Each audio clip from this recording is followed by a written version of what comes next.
capaz de sobreponerse a dos universos dominados por hombres. Su inteligencia y su carácter le hicieron vencer obstáculos que parecían imposibles. De esclava pasó a manejar el destino del hombre más poderoso de su mundo.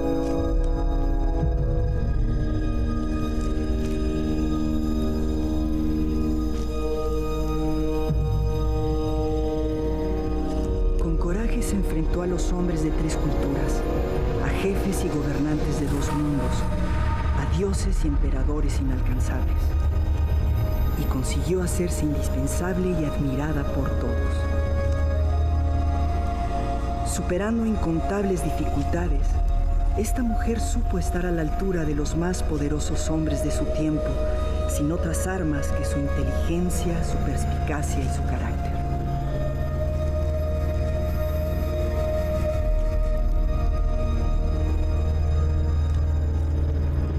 El tiempo, sin embargo, convirtió su historia en un enigma, y muchos años después de muerta, en algo que nunca fue, una traidora a su gente.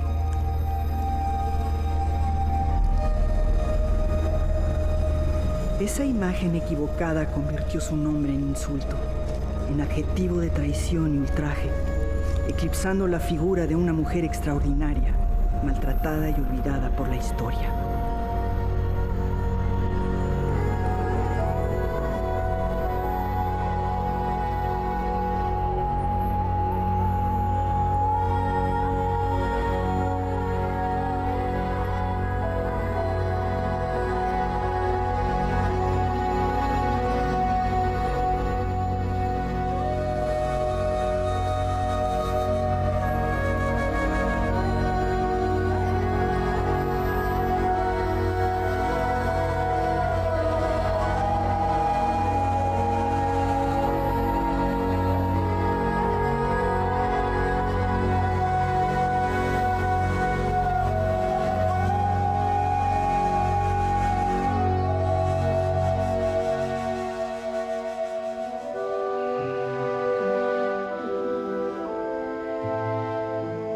Poco se sabe de la infancia de Ma Lin-sing.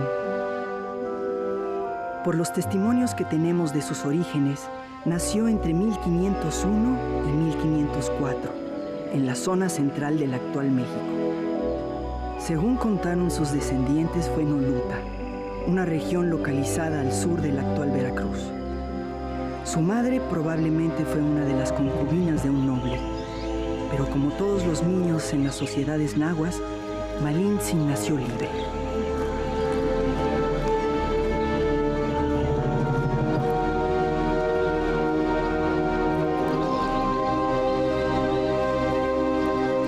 Ma Lin-sing, de quien no sabemos siquiera su nombre real, debió de ser una niña curiosa e inteligente, como demostraría su historia tiempo después.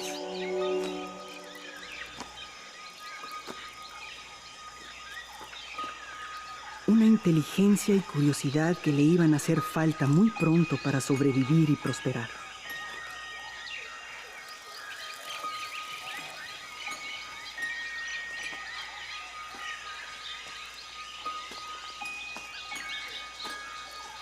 Porque entre los 8 y los 12 años, Ma Lin-sing perdió su libertad.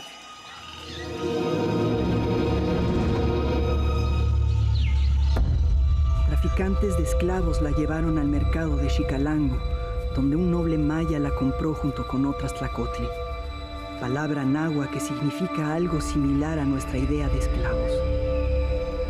Desde ahí viajaría hasta Potonchan, la localidad del noble maya, internándose en una selva desconocida para ella, sin que nadie sepa con certeza cómo la hija de un noble náhua pudo pasar a ser una tlacotli maya.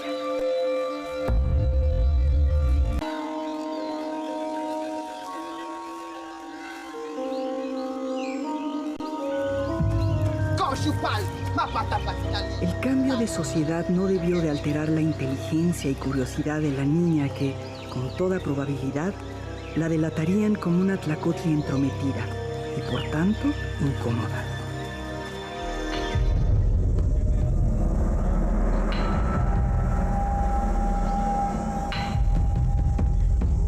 Por delante se le abría un mundo de extrema dureza. Ella era una sociedad diferente a la suya, de costumbres distintas, que hablaba un idioma, el maya, que desconocía. Y ella era una esclava.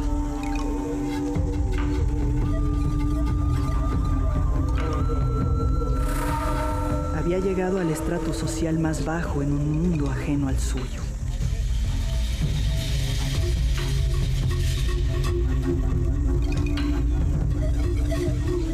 Para un noble maya adquirir nuevos esclavos era algo habitual, y la llegada de Malintzin no debió llamar la atención. Era la tlacotli de un hombre importante de Potonchán, al que serviría como trabajadora y concubina. No tenía derechos, y aunque los mayas trataban a sus esclavas con cierta humanidad, su futuro parecía condenado, como el de todas las mujeres esclavas, a una vida de sumisión y trabajo en casa del noble.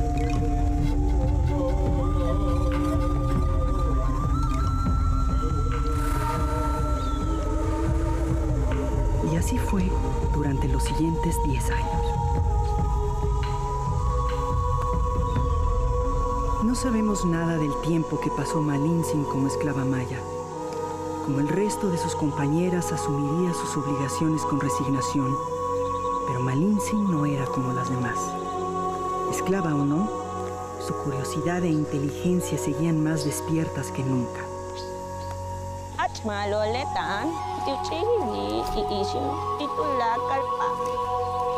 En su etapa maya, Malintzin siguió aprendiendo todo lo que resultaba nuevo para ella, empezando por el idioma.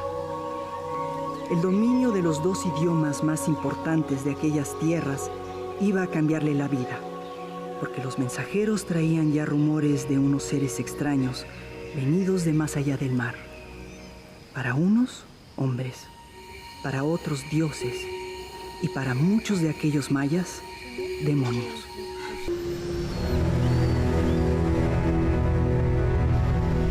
En 1519, Hernán Cortés llegó a la desembocadura del río Tabasco, bautizado como Río Grijalva, y fondeó sus barcos para aprovisionarse en su camino hacia el oeste. Los mayas de Potonchán, que guardaban un terrible recuerdo de expediciones españolas anteriores, se enfrentaron a ellos intentando expulsarlos. Pero el hierro y los caballos, utilizados por primera vez en el continente americano en este enfrentamiento, decidieron la batalla.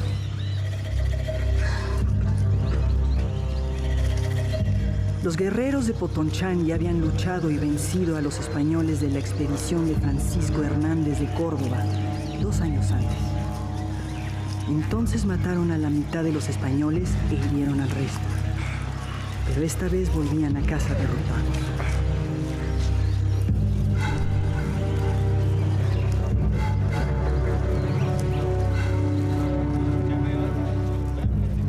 Aquellos extranjeros resultaban difíciles de vencer.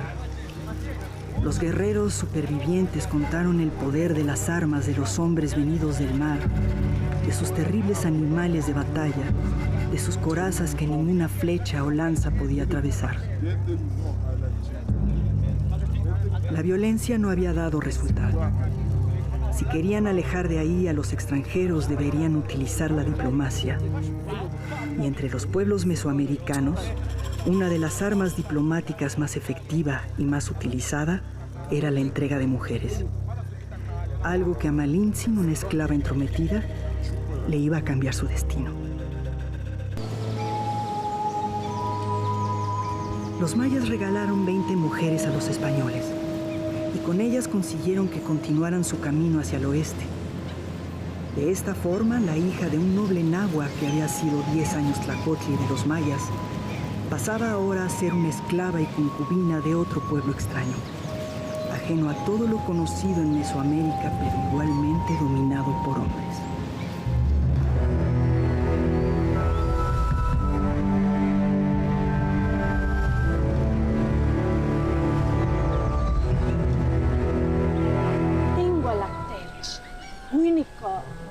En el campamento español, las mujeres debieron sentirse atemorizadas, pero Malintzin contaba con su espíritu curioso y entrometido.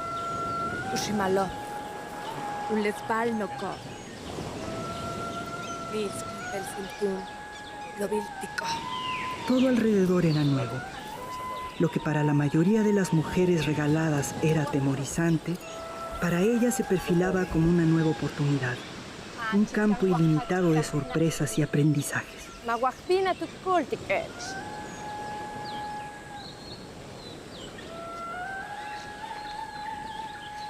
Vale, un poco ve. Deja que tal lo tiene. Las terroríficas leyendas que había oído sobre los hombres llegados de más allá del mar se fueron aclarando a la vista de hombres, objetos y caballos.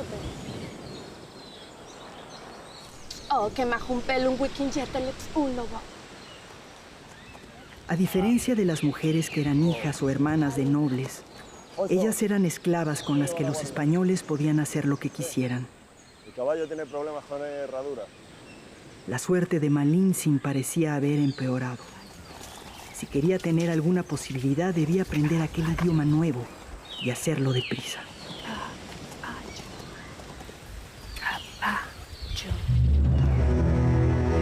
El regalo de los mayas no tardó en repartirse. No es oro, pero espero que les guste.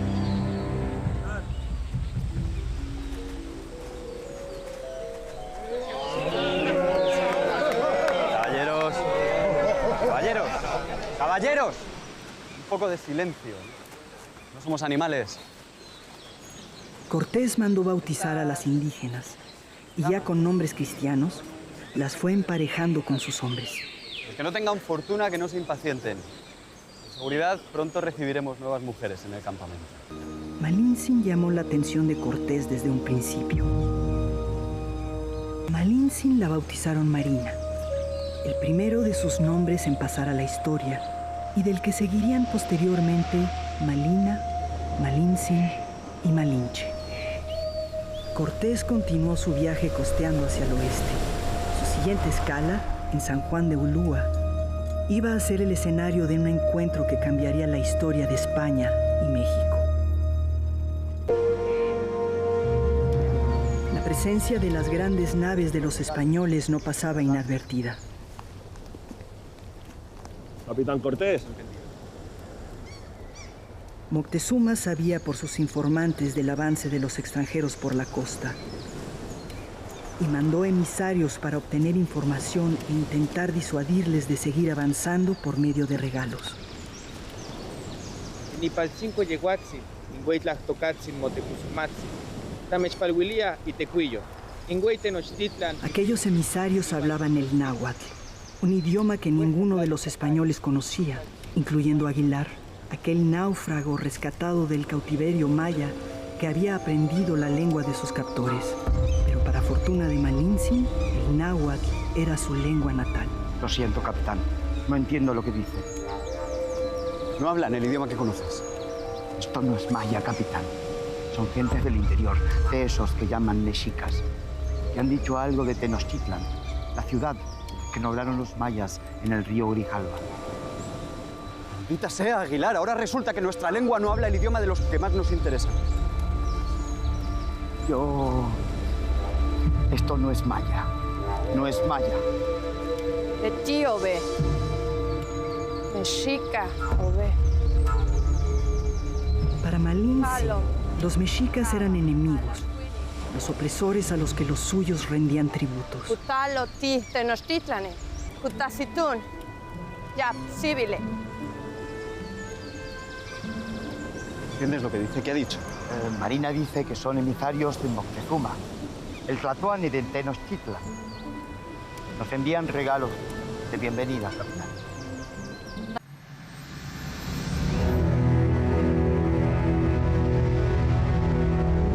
Mandadle nuestro agradecimiento al gran Moctezuma.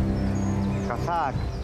Aguilar traducía del español al maya y Malintzin pasaba del maya al náhuatl. Con la doble traducción, españoles y mexicas podían comunicarse. Para los emisarios de Moctezuma, encontrar traductores que hablaran por los extranjeros no debió resultarles extraño, pero debieron sorprenderse al encontrar que la voz de aquellos extranjeros era una mujer, y una mujer náhuatl. Malintzin advirtió a los españoles de que aquellos emisarios eran espías que Moctezuma enviaba para recopilar información sobre ellos. No se equivocaba.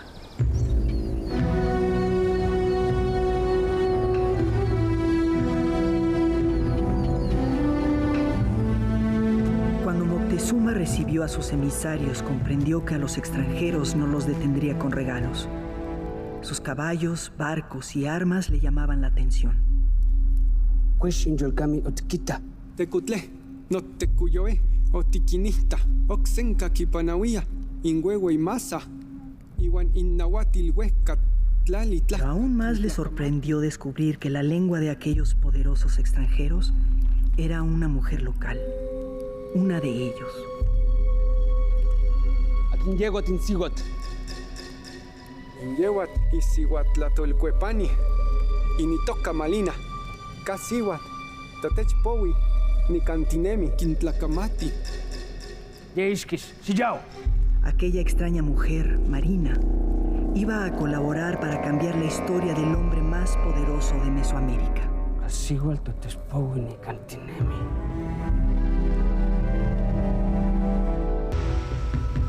Ya con la posibilidad de comunicarse con los locales, Cortés fundó entonces la Villarrica de la Veracruz y consiguió que le proclamaran capitán y justicia mayor para librarse así de la autoridad de Diego Velázquez, entonces gobernador de Cuba.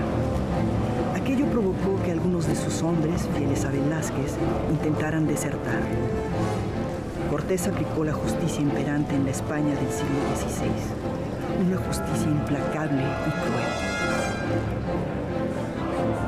Al piloto le cortaron los dedos de los pies.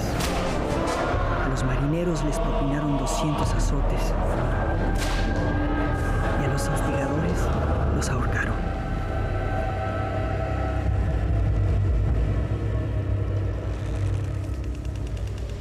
Malintzin descubrió entonces que también entre aquellos hombres, como entre su pueblo, entre los mayas o los mexicas, la violencia formaba parte de su naturaleza.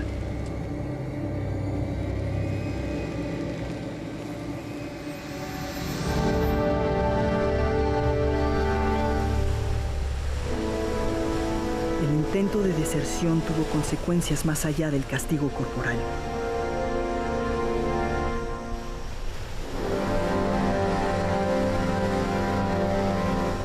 Cortés, decidido a que ningún otro español intentara desertar, barrenó los barcos dejándolos varados cerca de la costa.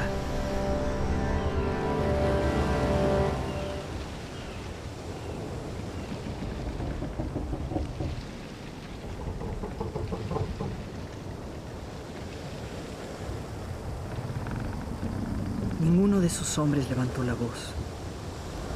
La suerte estaba echada.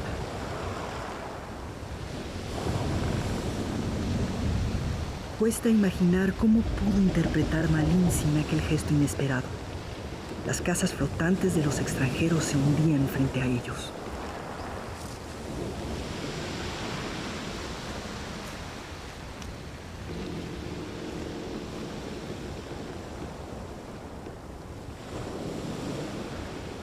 Mataan, Cayanca el Talamí. Teclaé, Yanca Coltán. Ahora le quedaba clara la determinación del capitán español de llegar a Tenochtitlan, pasara lo que pasara.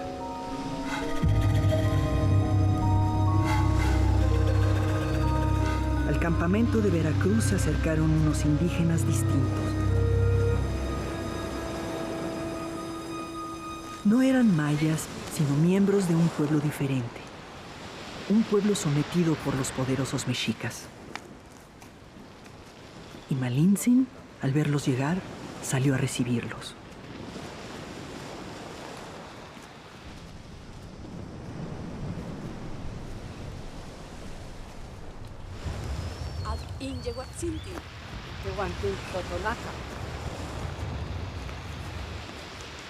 Aquellos visitantes llamaron la atención de los españoles que desconocían la organización social y política de cuantos pueblos habitaban entonces aquellas tierras. Una información que a Cortés le resultaba fundamental para llevar adelante sus planes.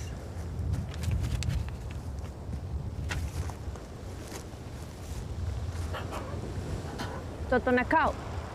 Parece que es una tribu a la que llaman totonacas. ¿Otro pueblo? ¿Son parte de la gente de Tenochtitlan? Ucacnalilog, Tenochtitlan, de Totonacaopo. Malintzin informó al capitán español de quiénes eran los nuevos indígenas y de dónde venían. Los totonacas no solo no eran amigos ni parte de los mexicas, sino que estaban sometidos por la Triple Alianza y rendían tributos a Moctezuma. Parece que no, capitán. Marina dice que son de la región. Parece que su capital se llama Zempoala y está muy cerca. Y dice que pagan mercancías y gentes para sacrificios como tributo. Los mexicas tenían, pues, enemigos. El cortés estratega acababa de encontrar el talón de Aquiles de Moctezuma. Ayudado por su lengua, puso rumbo a Zempoala para entrevistarse con el cacique gordo, señor de los totonacas. Como todos los gobernantes de la época, el cacique gordo se sorprendió de que la voz de aquellos extranjeros fuera una mujer. Te saludamos, cacique. En una sociedad regida por hombres, entendía que una mujer no debía hablar, y menos mirar al cacique. Pero aquella mujer era diferente. Intlatilhuizneki, ininesentlalilistli, motexmoneki tinixilhuis, intlein tiquitosneki. Motlapalonisihuapol. Tenía la inteligencia, la determinación y el respaldo para hacerse escuchar. Capitán, calla. Esta actitud influyó en los indígenas que comenzaron a tratarla con respeto, haciendo que su nombre español cambiara rápidamente. Iguan atl, niquinilhuis, in motenanquili. Cortese, o kamikop, uwan telex. Tanto tanaka, o kamike, ujalashi. Los totonacas serán vuestros aliados. Cortés encontraba así sus primeros aliados y la seguridad de que había otros pueblos igualmente sometidos por los mexicas. Había empezado a formar un ejército y Malintzin era la clave para hacerlo.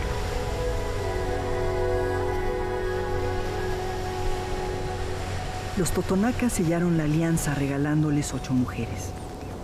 Pero esta vez no eran esclavas, sino mujeres nobles, hijas de miembros importantes de la sociedad totonaca, incluida una de las hijas del cacique gordo.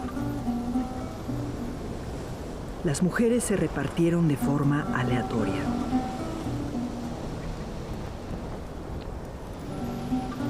Los españoles no tenían clara la diferencia entre las princesas totonacas y las esclavas mayas, pero Cortés, sabiendo que había quitado a Malintzin del lado de Portocarrero, decidió ofrecerle a la hija del cacique como compensación.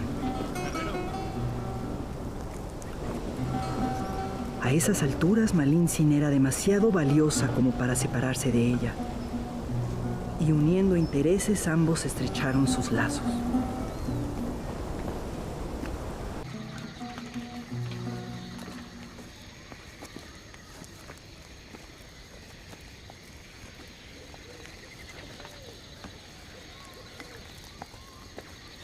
¿Nos has hecho llamar, capitán? Ha debido de haber un malentendido, Aguilar. Solo he llamado a Marina. Entiendo, capitán. Cortés era un hombre con un insaciable apetito por las mujeres, y Malintzin, después de tantos años de Tlacotli, estaba acostumbrada a tener relaciones sexuales con sus dueños, y en esta ocasión, además, coincidían los intereses de ambos. Con los nuevos aliados indígenas y viendo la posibilidad de sumar más a su ejército en el camino, Cortés se internó rumbo a Tenochtitlan. Malintzin se hizo imprescindible. No solo traducía, interpretaba y ayudaba a conseguir acuerdos con los jefes indígenas. En el día a día, era la que conseguía de los locales provisiones para alimentar al número creciente de personas que se unía al grupo. Así llegaron a territorio tlaxcalteca, un pueblo enemigo de los mexicas, quienes probaron las fuerzas de aquel singular ejército antes de darle su apoyo. españoles y totonacas lucharon y vencieron a los tlaxcaltecas, que mandaron 50 emisarios al campamento español para parlamentar, creyendo que eran espías y haciendo una demostración de fuerza, Cortés mandó cortarles las manos. Los tlaxcaltecas accedieron a negociar. Malintzin se reunió entonces con ellos, resultando una formidable negociadora. Cortés obtuvo una alianza incrementando extraordinariamente su ejército. Y los tlaxcaltecas consiguieron un estatuto firmado por la corona española.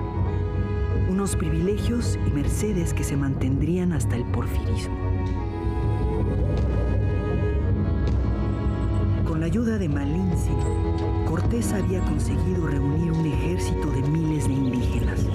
Decidido, avanzó hacia Tenochtitlan y, siguiendo el consejo de los emisarios de Moctezuma, puso rumbo a Cholula, la capital espiritual del altiplano.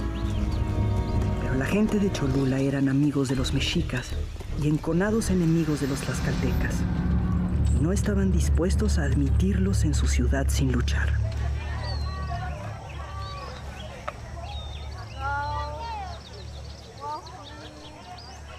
De nuevo, el papel de Malintzin iba a ser determinante. Caminando por un mercado de Cholula, Malintzin recibió el aviso que salvaría a españoles y tlaxcaltecas del desastre. Sihuatle. Huixicentlitin. ¿Tienes una maquintisquía? Sihuatluntuntle. Ximatcanemi. Ximatcanemi. Tlaintiquitoa.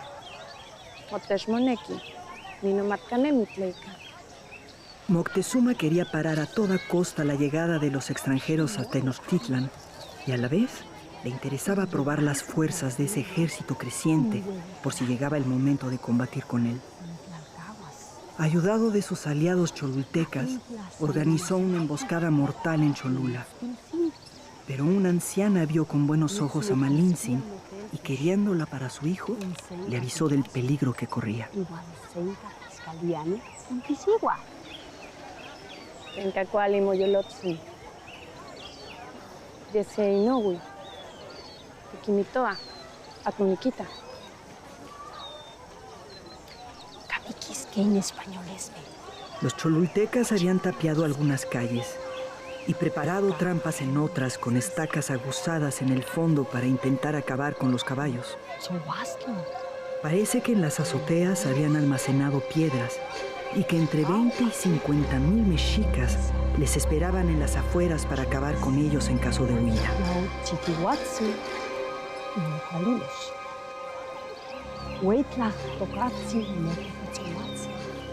Ignorantes de la emboscada, españoles y tlaxcaltecas caminaban hacia una muerte cierta. Solo Malintzin sabía el secreto mortal que encerraba Cholula.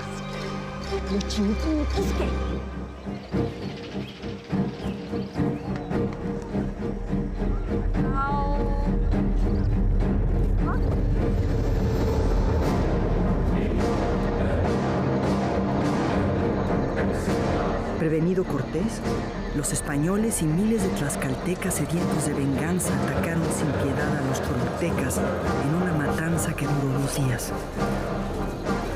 El camino quedó despejado hacia Tenochtitlan. El encuentro con Moctezuma era ya inevitable. Saliendo de Cholula, el ejército aliado se adentró hacia la cordillera pasando entre los volcanes, por el que hoy se conoce como Paso de Cortés. Lo que encontraron al otro lado les llenó de asombro y admiración.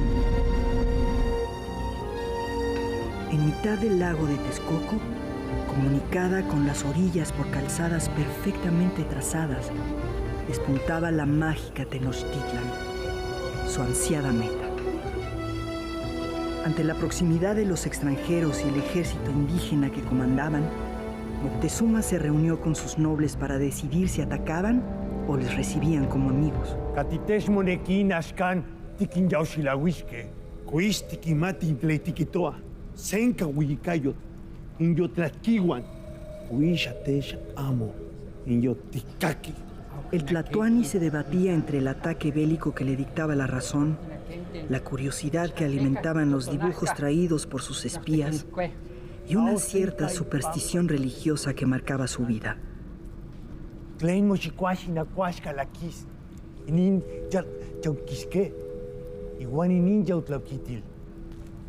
Ka ayak, teyahuesca. Magmochintin, chimusascahuacan. Inik ikuanashisque. Intlanitlani tajka. Kasan nosel. Niwan tlakpalotiwis. Canontes menoki minonotzas. Senka Kuali. Senka Kuali. Desoyendo a algunos de sus nobles, Moctezuma decidió no luchar. Por fin, el martes 8 de noviembre de 1519, los españoles llegaron a Tenochtitlan. La ciudad les dejó maravillados. Bernal Díaz y el propio Cortés la alabaron en sus crónicas comparándola con Sevilla, Venecia y Salamanca. Ahí, a un costado de donde se levanta ahora el Hospital de Jesús, Cortés y Moctezuma se encontraron.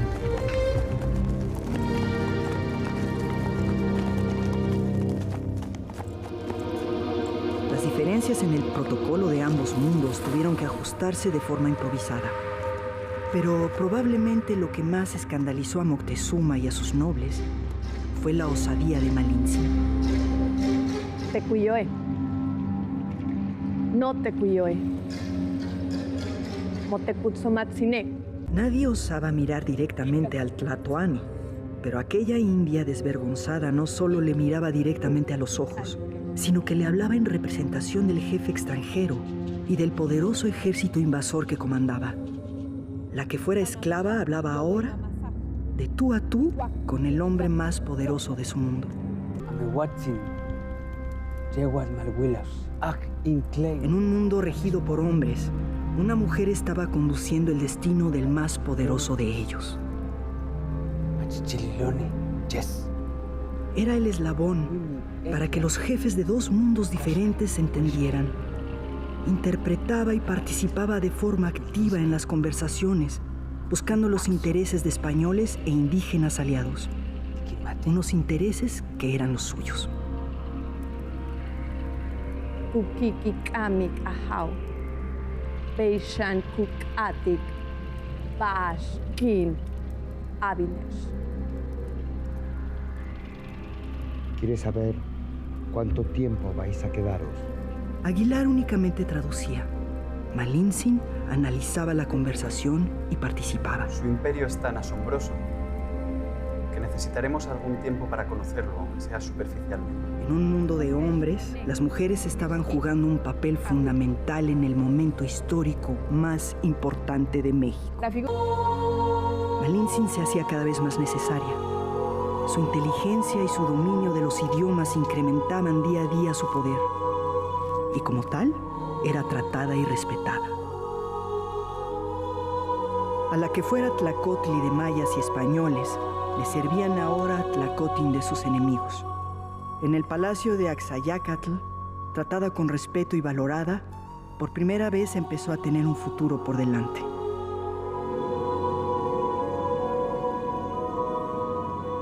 Como era costumbre entre los nobles nahuas, Moctezuma ofreció su hija Tecuixpoa a Cortés para sellar una alianza entre ellos.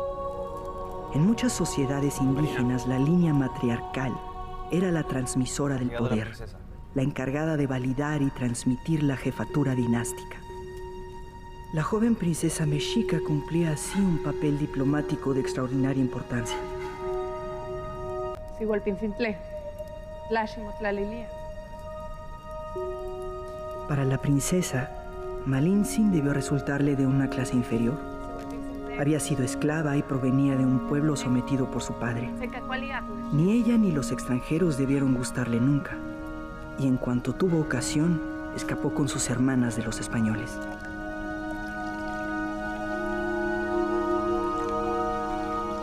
Pero todo eso a Malintzin no le importaba en absoluto. Tenía el control de la situación y lo sabía.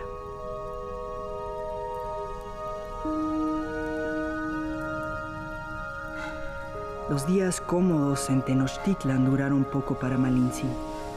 El desembarco de Pánfilo de Narváez en Veracruz, con la misión de apresar a Cortés, obligó al capitán español a salir a su encuentro. Y Cortés ya no iba a ninguna parte sin su lengua.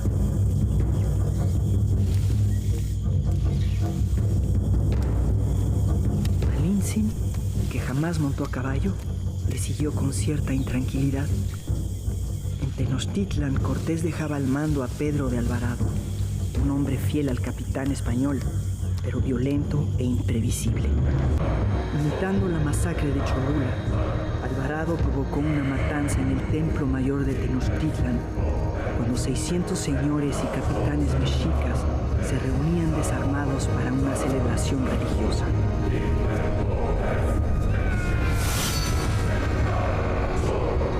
La respuesta indígena no se hizo esperar. Al volver a Tenochtitlan encontraron a los mexicas sublevados. Habían elegido a otro tlatoani y, según dijeron los cronistas, matado a Moctezuma a pedradas cuando intentaba apaciguarlos. Malintzin intentó aplacar la sublevación, pero las atrocidades de Alvarado habían incendiado el polvorín mexica. Se había declarado la guerra.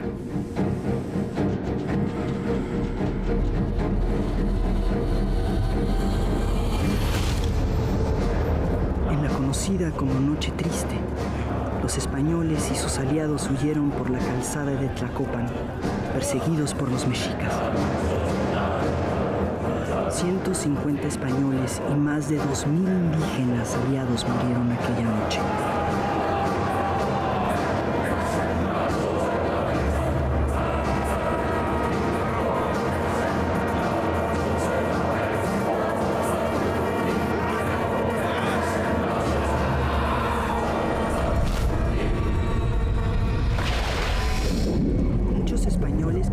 Los lingotes hechos con el oro robado a Moctezuma, ajustado a sus cinturas, cayeron al lago y murieron ahogados, lastrados por el preciado metal.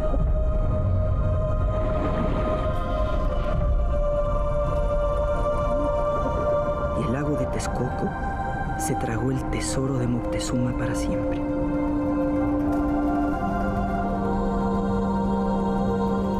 El ejército derrotado volvió a Tlaxcala huyendo de los mexicas, para encontrarse con que algunos tlaxcaltecas abogaban por matarlos y volver al orden establecido. Por fortuna, Malintzin sobrevivió junto con doña Luisa, hija del tlatoani de Tlaxcala, de cuya ayuda dependían ahora los españoles. Las alianzas conseguidas por Malintzin permitieron entonces que pudieran refugiarse y esperar refuerzos. El papel negociador de Malintzin quedó grabado en la memoria de los tlaxcaltecas, que la representaron en consecuencia. Amparado por sus aliados, Cortés rehizo su ejército. Alonso. ¿Qué nuevas traes? Han llegado los barcos, capitán. Vienen cargados de provisiones. Malintzin entendió entonces que aquellos extranjeros tenían la capacidad de comunicarse con gentes de más allá del mar y recibir refuerzos de forma ilimitada. Bien. Un vaso de vino para Alonso. Que fe mía que se lo ha ganado por sus buenas noticias. Recuperadas las fuerzas, el cortés estratega diseñó el ataque a Tenochtitlan. Sabía que la ciudad era una isla. Si quería vencer, tendría que atacar a la vez por tierra y por agua. Así, mandó construir 13 bergantines y recuperar parte de la arboladura y útiles de navegación de los barcos barrenados en la costa.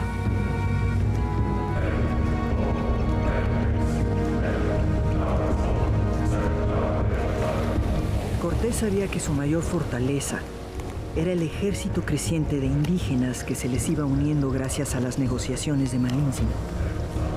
El asedio a Tenochtitlan daba comienzo. Antes del ataque aliado, Malintzin intentó negociar con los mexicas para que se rindieran. Habló con los nobles tenochcas que habían solicitado su mediación y con prisioneros de guerra de alto rango. pero nada pudo hacer para impedir el desastre que se avecinaba.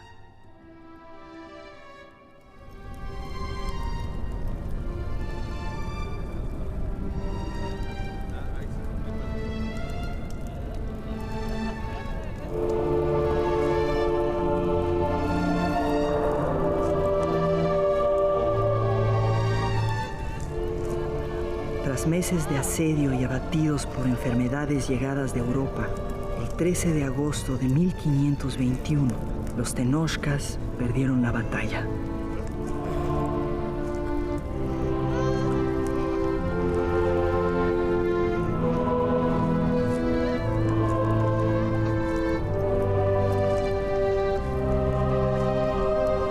Tenochtitlan, la ciudad mágica, fue destruida.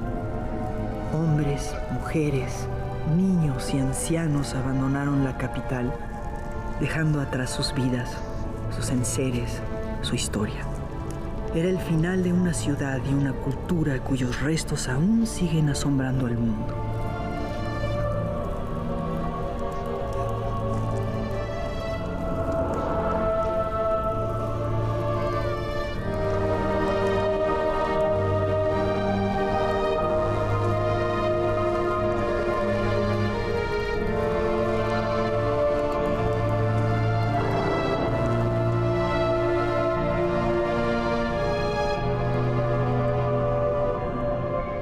Malintzin abogó por la suerte de los mexicas, pero ellos la veían como una enemiga más. Era una antigua esclava procedente de un pueblo sometido, una inferior que ahora manejaba sus destinos. Después de la conquista de Tenochtitlan, quedaba un ingente trabajo por hacer. Había que reorganizar la sociedad, reconstruir la ciudad y vertebrar el nuevo territorio conquistado. En este nacimiento de un nuevo orden, Malintzin tenía un papel de extraordinaria importancia y colaboraba mano a mano con Cortés, que confiaba plenamente en ella. En la casa que compartía con él en Coyoacán, Malintzin ayudaba en la recaudación de tributos y recibía a los indígenas, ayudándoles en las diferentes negociaciones con los españoles. Su trabajo y mediación hicieron que su fama creciera. Españoles e indígenas la valoraban y era frecuente que le llevaran copal, fruta y tabaco como agradecimiento.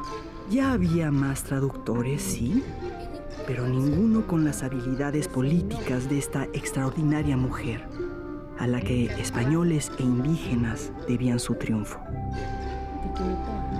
En 1522 llegó Catalina, la esposa que Cortés había dejado en Cuba.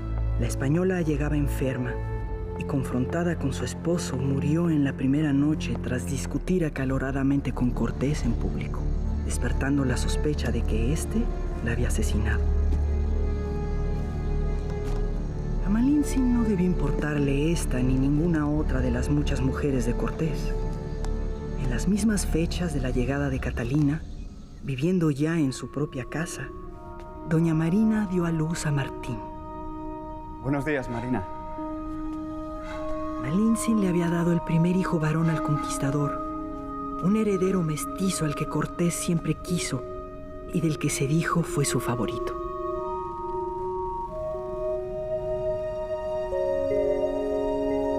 Mi hijo Martín. Ahora, la que fuera una esclava sin esperanzas, tenía por quién luchar, y Malintzin era una luchadora. Durante los 2 años siguientes, Malintzin tuvo una cierta tranquilidad, pero los planes de Cortés iban a cambiar esa situación. Buscando castigar a Cristóbal de Olid, uno de sus hombres sublevado, el capitán español decidió armar una expedición a las Ribueras, en la actual Honduras. Y Cortés, como siempre, necesitaba a doña Marina a su lado. Muchos dijeron que Malintzin fue a la expedición forzada, pero siendo una persona con poder, cuesta pensar que pudieran obligarla. Lo más probable es que negociara el viaje con Cortés, buscando un mejor futuro para su hijo. Antes de llegar a Oluta, su lugar de nacimiento, Malintzin se casó con Juan Jaramillo, uno de los capitanes del primer grupo de Cortés. La unión implicaba una petición especial al conquistador, un regalo que convertiría a Malitzin en la cuarta persona indígena en recibir una encomienda. Con el matrimonio, Malitzin pasaba a tener derechos legales. Era por fin una mujer libre.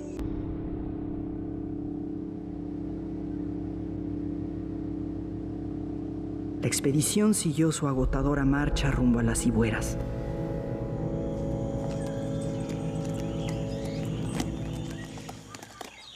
El cansancio, las enfermedades y el hambre hicieron que el desánimo se apoderara del grupo.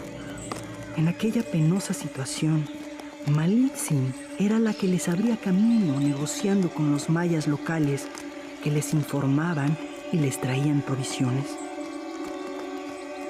Al llegar a Alacán, terribles sucesos iban a sumarse a la trágica expedición. Cortés había llevado con él a Cuauhtémoc, Tlatoani rendido en Tenochtitlan, y a Tetlepanquetzal, señor de Tacuba. Fue durante la escala en Alacán cuando, temiendo una sublevación de los indígenas locales promovida por los nobles prisioneros, mandó ejecutar a los dos.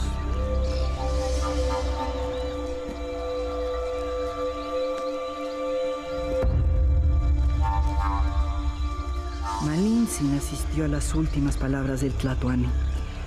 Aunque era el gobernante de sus enemigos, la muerte del caudillo tuvo que afectarle. La hora.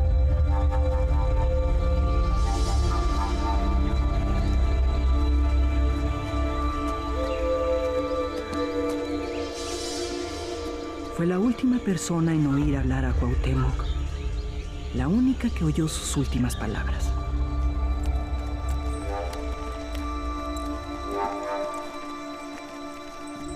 La expedición siguió adelante bajo funestos presagios.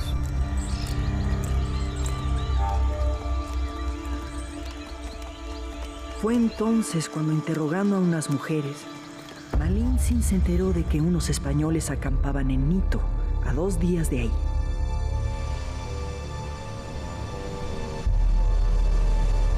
La llegada al campamento español mostró la inutilidad de la expedición.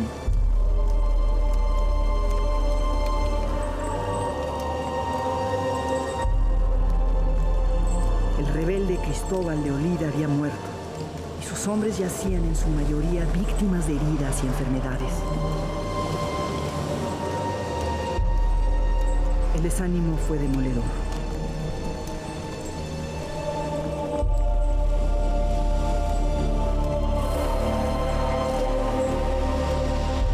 Los supuestos enemigos eran poco más que espectros, hombres sin líder ni esperanzas, pero unos hombres que tenían el mayor de los tesoros en aquellas circunstancias.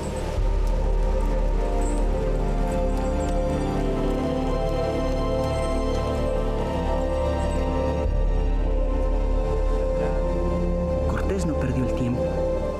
Aquel grupo sin fuerzas contaba con un barco y otro navío español se acercaba a la costa sumándose a la flota. La expedición había sido un rotundo fracaso, pero no estaba todo perdido. Malitzin, agotada, vio por fin el medio de volver con su hijo. Durante el largo regreso a la Ciudad de México, los españoles hicieron escala en la costa de Honduras y en Cuba. Y durante esos largos meses, Malitzin dio a luz a María Jaramillo, una niña que nacería y viviría libre y con derechos. De vuelta en la Ciudad de México, el Cabildo concedió un terreno a Jaramillo y, según se especificaba en las actas, a su esposa doña Marina. Algo extraordinario para la época que demuestra la importancia que le daban a Malitzin, tanto españoles como indígenas. Pero todos estos títulos, encomiendas y actas notariales se perderían para siempre.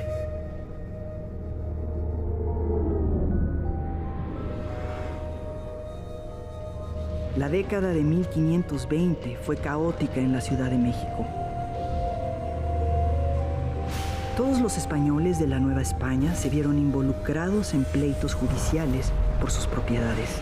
Los documentos notariales daban fe de los litigios y eran el arma legal para los litigantes. Fue una época convulsa donde Malitzin y Jaramillo no quedaron excluidos, y litigaron por sus derechos. Pero, como le sucedería a la mayor parte de los registros notariales de esa década, los documentos que nos hablaban de estos pleitos de Malintzin se quemaron en un pavoroso incendio en el siglo XVII.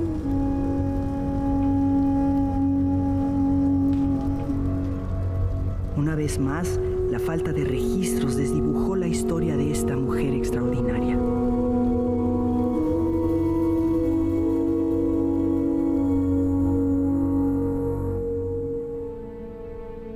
Dos años después de regresar de las Cibueras, Malintzin sufriría lo que fue un gran dolor en su vida. Cortés, buscando darle un futuro a su hijo, decidió llevarse a Martín a España para legitimarle ante el Papa y meterlo a la Orden de Santiago. Marina, tenemos que marcharnos. Nos queda un largo viaje hasta España. La persona que más quería, a la que había dedicado todos sus esfuerzos, se iba a un país lejano y desconocido, a la tierra de una gente que no era la suya.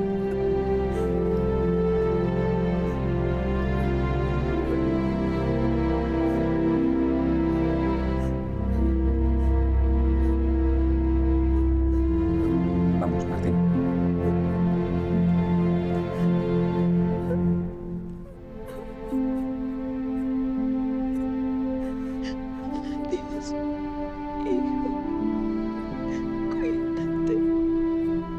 Malintzin nunca llegaría a superar aquella separación.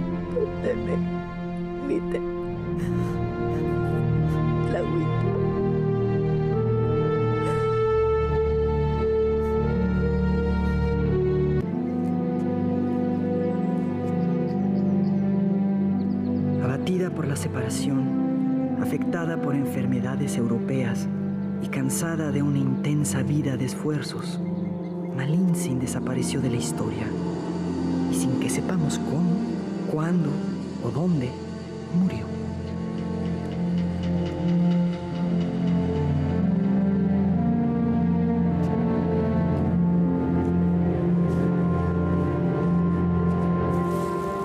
Aunque los indígenas la lavaron tras la conquista, poco después de su muerte Malintzin cayó en el olvido.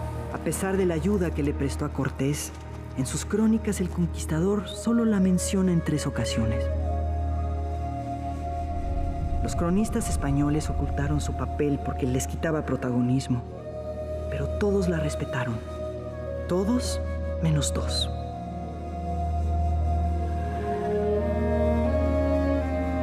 Uno, López de Gómara, la despreció en su relato hablando de Martín como el hijo que tuvo Cortés con una india. El otro, Jerónimo de Aguilar, cargó contra ella con insultos degradantes, surgido del resentimiento de años. El olvido no iba a ser la peor de las injusticias que la historia tenía reservada a Malintzin.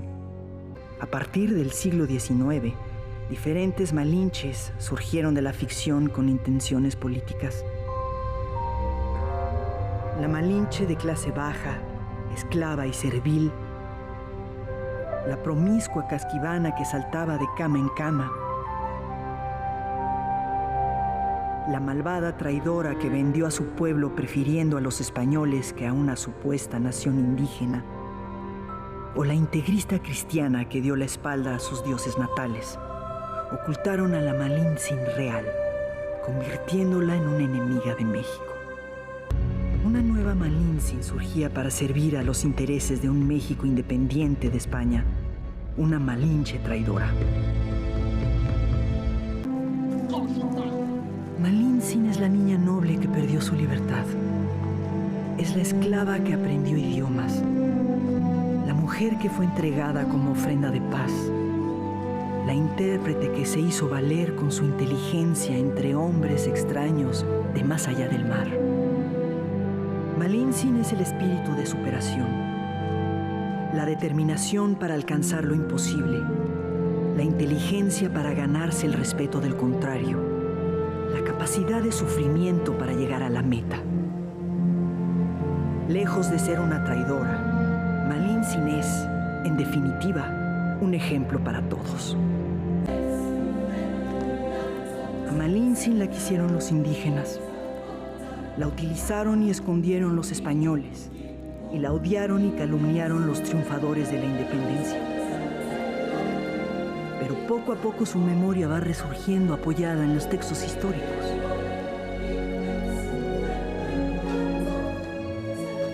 Quizás es hora de que el pueblo mexicano se reconcilie con su historia, con la indígena que fue capaz de lo imposible, porque a fin de cuentas fue esta formidable mujer la que plantó la semilla de una extraordinaria nación llamada México.